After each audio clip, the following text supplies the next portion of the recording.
Good morning. This is Jason Dean coming live at you again for another Film Fanatic show. Hope everyone's doing good.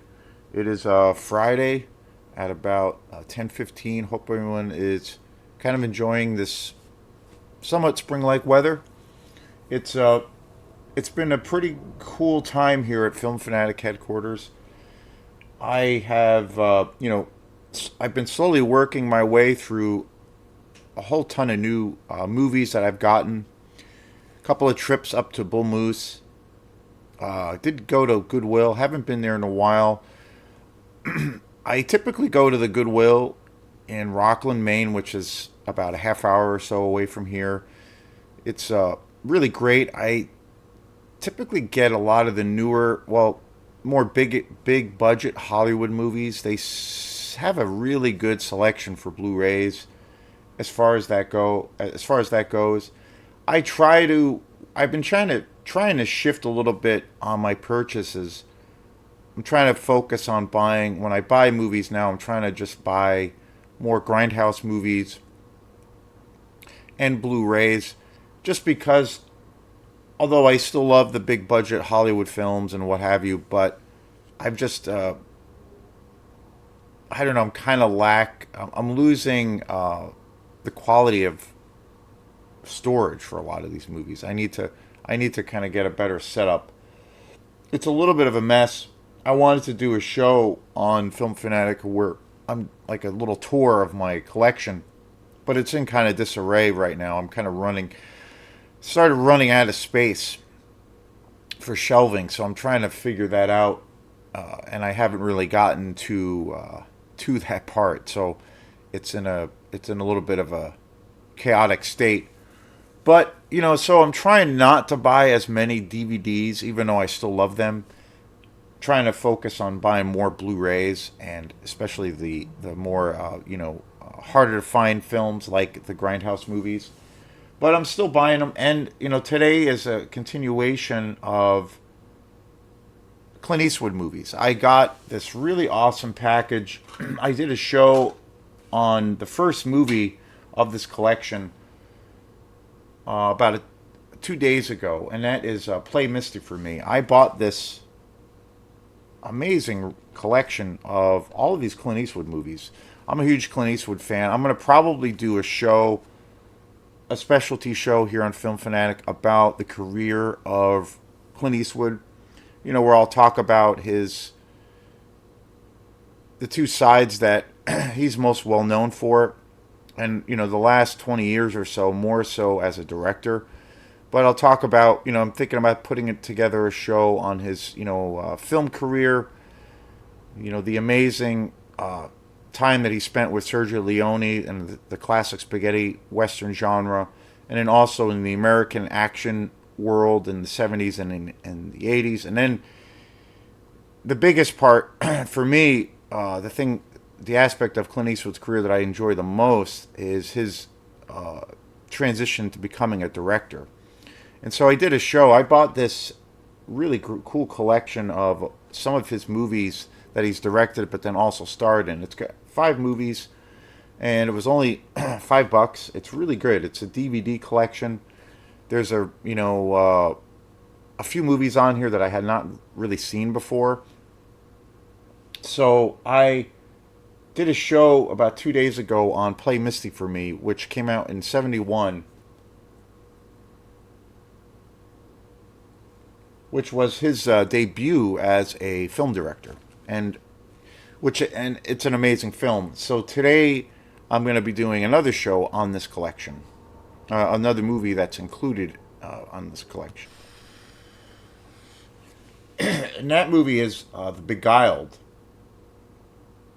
Beguiled is it's like, well, it's a very interesting movie. It's kind of, looking it up online, it's considered to be a western and a thriller film. Don Siegel directed this film.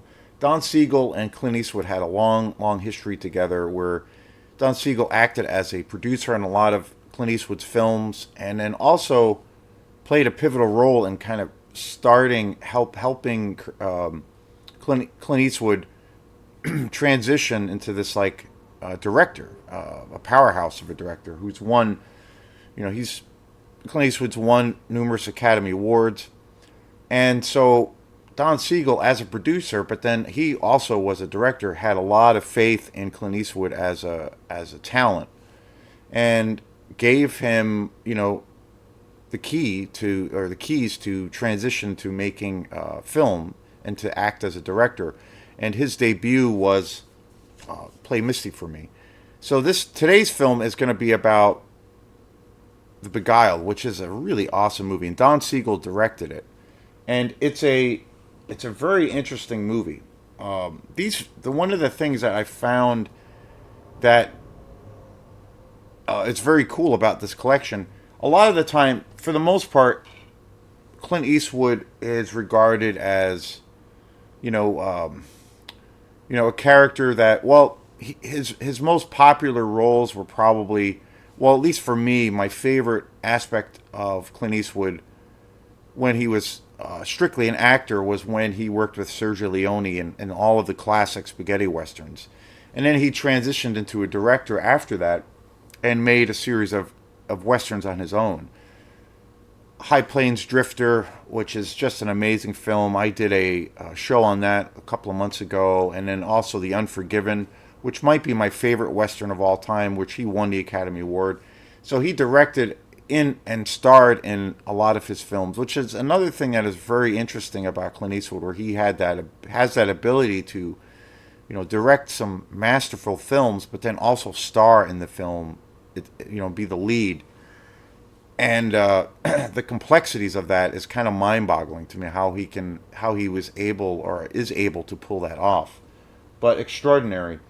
And The Beguiled is, and the thing about Clint Eastwood is, to a degree, he gets typecasted as, kind of a heavy character, a person, or a character that, to a degree, is somewhat one-dimensional. He plays your heroic character for the most part. He plays this very strong.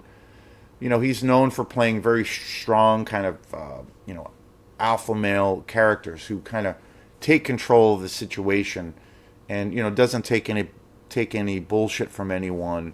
Isn't Doesn't show any signs of quote unquote weakness or indifference, or where he is you know he might not be up to the task at hand. He's vulnerable. He's not known to play vulnerable characters. But in The Beguiled, which came out in '71 and it was directed by Don Siegel, he plays a very different kind of role that he was not known for. And also with Play Misty for Me, he doesn't play this typical Hollywood heroic character like which he was known for. And even in the Sergio Leone films, where he plays that kind of, well, almost like an anti-hero, or has qualities of an anti-hero, but is still that kind of that alpha male. But in Play Misty for Me, he actually plays a very vulnerable character. And in The Beguiled, the same. He also plays that same kind of character in Beguiled, where he is kind of this vulnerable character who kind of loses at the end. The Beguiled is a really interesting movie. I saw it for the first time about probably about 6 or 7 years ago. I've only seen it twice, and it's a really awesome movie. It's a very provocative movie. I would say it's a very controversial film. It definitely tackles sexual taboos. It's I think The Beguiled is a very I don't know. I think The Beguiled would be a movie that would. I think if it was directed today or came out today, I think it would have a lot of problems around it. I don't think it. In the politically correct climate that we live in now, I don't think it would necessarily be able to get made because of the subject matter. Clint Eastwood plays in The Beguiled. He plays a soldier in the Civil War who gets shot and is basically taken in by this school, this girls' school, and and is kind of protected during the Civil War. And he is an injured soldier, severely injured soldier, and without giving things away around this film, he develops these relationships with these girls that is pretty questionable, and definitely pushes the envelope. And it leads to all of these really kind of dark turn of events.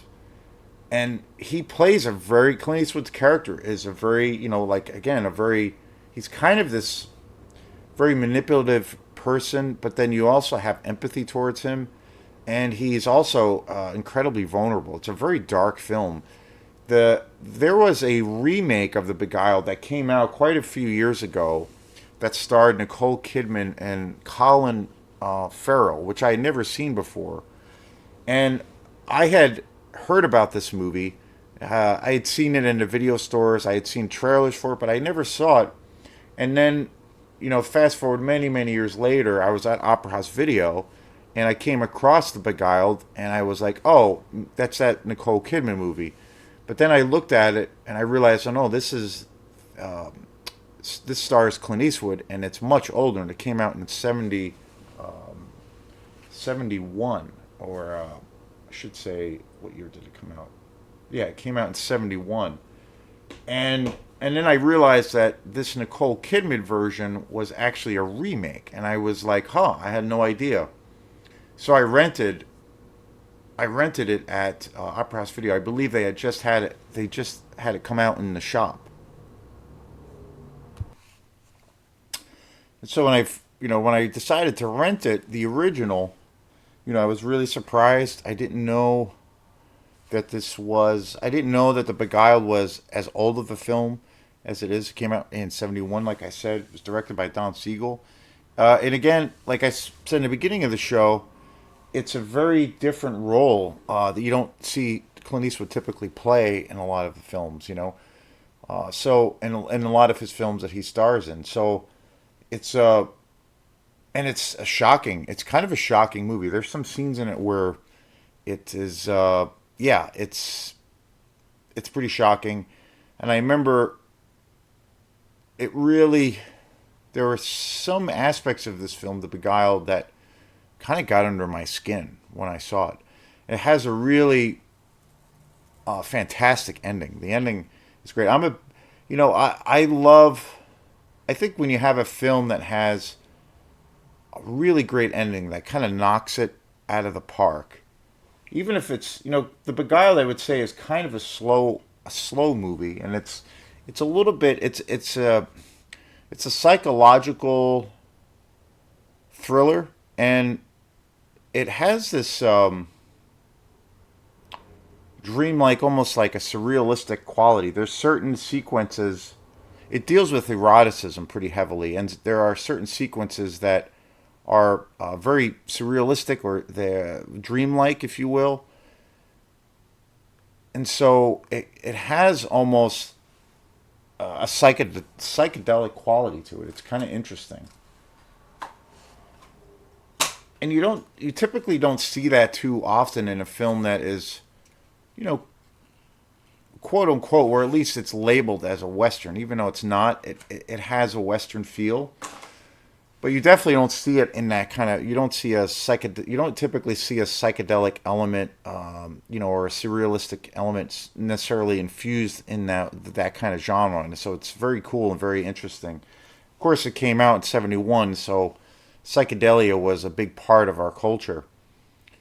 And again, I love Clint Eastwood's role in it. He plays a very complex character. You have empathy towards him, but then you're also kind of disgusted by him. But yet you care about him. You don't. I found myself not wanting to see him get killed, but then I was like, I was torn. I was torn by how I felt about him because of certain circumstances and certain situations that he brings about in the story.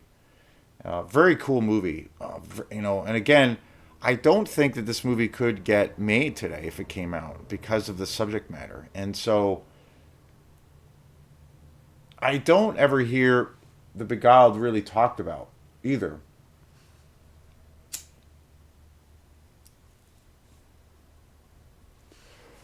And from what I gathered about, there's not too much in way of the special features on this disc or on this movie. There is for Play Misty for me. There's a really great documentary about our interview, and it is a documentary, but it's there's like an hour interview with Clint Eastwood, and it was done probably like 15 years ago or so or more. I think it was probably around the time the documentary was probably shot around the time that he did Million Dollar Baby, which is quite a few years old now, but he had won the Academy Award for that movie, and that's a very cool movie, very depressing, but he won the Academy Award for that film, and so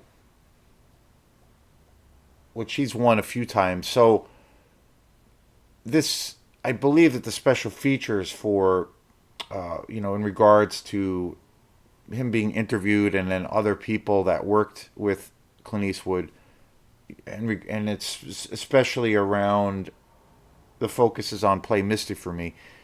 It's very extensive. It's a really great documentary. It's very interesting. He goes in depth about talking about his career as an actor, and then the transition to like taking a risk and becoming a filmmaker. And there is a portion of the documentary where he does talk a lot about the Beguiled. Because Played Misty for me was a commercial success. That was a huge. It made a ton of money when it came out. It was very successful. But the Beguiled was like a commercial flop. It didn't really make any money, and it was the studio took a hit, and he took a hit for it. And I think it's because, well, the subject matter really. I mean, so you think of if that happened today, I don't know because it's very complicated, but very cool movie, very interesting, very thought provoking, and definitely pushes the envelope. It's pretty dark, pretty twisted. It's a really good thriller, and the ending is fantastic. I'm a if like I was starting to say before, if a film has a great payoff, even if it's a slow burn like this one is, but you're in it to win it. You care about the characters. You care, if the film or the storyline or the characters have an interesting kind of arc. You and it's enough. You're getting, and even if there's not a lot of dialogue per se, but you're getting pulled in.